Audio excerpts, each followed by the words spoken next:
EnterAttitudeEra on YouTube says, as of last night on Raw, WWE is officially just 2 shows, not brands. SmackDown Superstars when the WWE title beat the clock challenge, and Daniel Bryan won. WWE.com also has just Superstars, not the SmackDown and Raw tabs like they did before, which is a great catch. It seems to be a bit hidden, blah. But on Superstars page, you can divide it up by show, Raw and SmackDown, but that option's all the way at the bottom. Especially since, Bryan, Khali, Big Show, and Orton, they're all supposedly on SmackDown.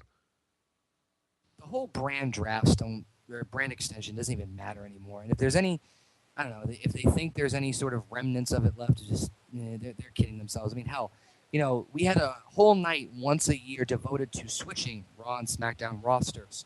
Now they just oh, by the way, Del Rio's on SmackDown, by the way.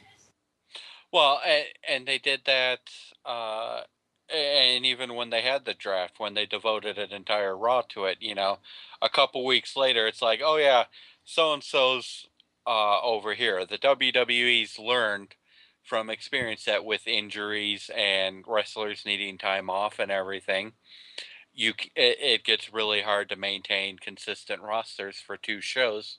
Sometimes you need to swap guys from one show over to the other. So I think the WWE is going back to what will work for them.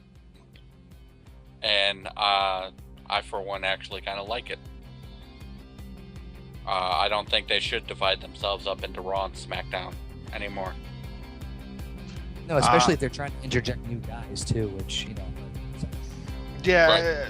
I mean, we'll see what they do. I mean, with this division here, it's or lack thereof. Johnny Ace being in control of both shows. I mean, they've pretty much washed away the brand extension. You can ask us questions by emailing questions at ftwpodcast.com or send us a tweet at ftwpodcast using the hashtag AskFTW. And you can post on our Facebook wall, facebook.com/ftwpodcast.